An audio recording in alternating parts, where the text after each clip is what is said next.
In the second chapter/episode of Dandadan, we're introduced to a new UMA, which is the Japanese term for these kinds of mythical/folklorish creatures.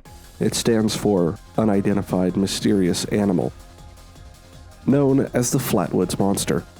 I didn't know this at first when I started reading the manga, but these creatures are actually real-world ideas that Tatsuyuki Nobu incorporated into the story, much like the rest of the cryptids and urban legends that he populated the world of Dandadan with. In this video, I'm going to review these creatures as they exist as an idea in real life to discover the history behind them that Tatsu brought into his story and made his own. Just a heads up, this is going to be a basic intro to the idea and won't be going super in-depth. If you want to know more, I encourage you to go dig into the research for this stuff yourself. So without further ado, let's get into it.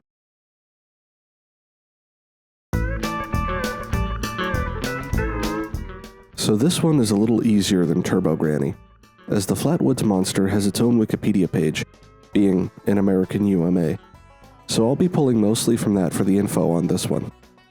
An interesting thing about this one is that the Flatwoods Monster is not explicitly assumed to be extraterrestrial in origin, at least not originally, from what I can tell.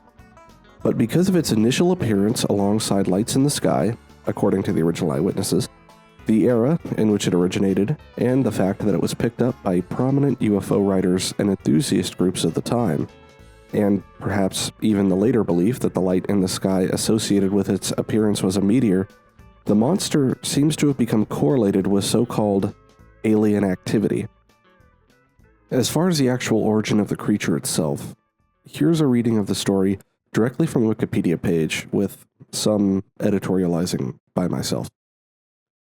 At 7:15 p.m., on September 12, 1952, two brothers, Edward and Fred May, and their friend Tommy Heyer, said that they saw a bright object cross the sky and land on the property of local farmer G. Bailey Fisher.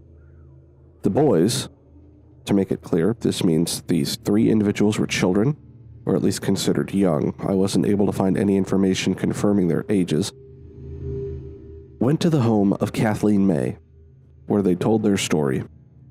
May, accompanied by the three boys, local children Neil Nunley and Ronnie Shaver, and West Virginia National Guardsman Eugene Lemon, went to the Fisher farm in an effort to locate whatever it was that the boys had said they had seen.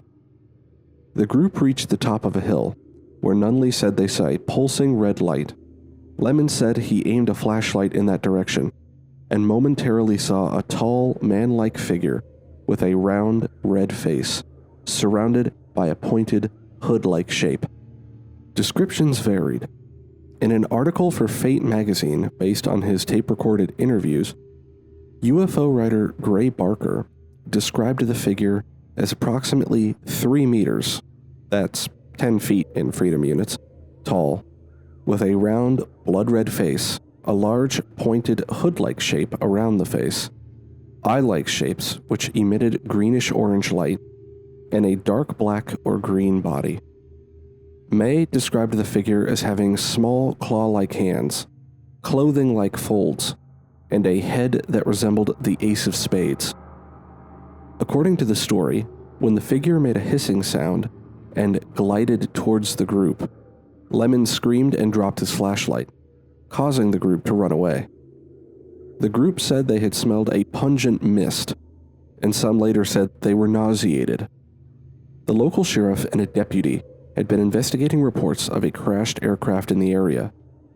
They searched the site of the reported monster, but saw, heard, and smelled nothing. According to Barker's account, the next day, A. Lee Stewart Jr. of the Braxton Democrat claimed to have discovered skid marks in the field and an odd gummy deposit, which were subsequently attributed by UFO enthusiast groups as evidence of a saucer landing.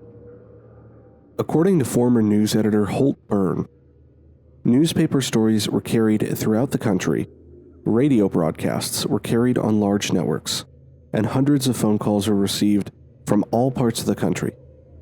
The national press services rated the story number 11 for the year. a minister from Brooklyn came to question the May family. A Pittsburgh paper sent a special reporter. UFO and Fortean writers like Gray Barker and Ivan T. Sanderson arrived to investigate. Now, for the more boring part, that is the debunking, I'll just summarize. 48 years later, in 2000, Joe Nickel of the Committee for Skeptical Inquiry investigated the case.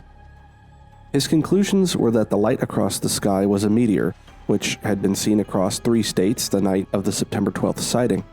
The flashing red lights had belonged to aircraft beacons, which had also led to the red tint on the creature's face, and that the creature itself was a spooked barn owl that had perched on a tree, causing witnesses to confuse it for a tall humanoid figure in the darkness, which was also twisted further by their anxiety.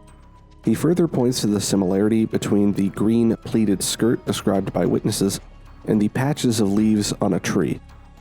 Nichols' conclusions were agreed upon by other investigators, including those of the Air Force. Now, to address the big owl in the room, the fact that this guy is appearing in a Japanese work of art, despite being a small-time American cryptid. As I mentioned in the last video, it seems as though Japan has a big interest in these sorts of things.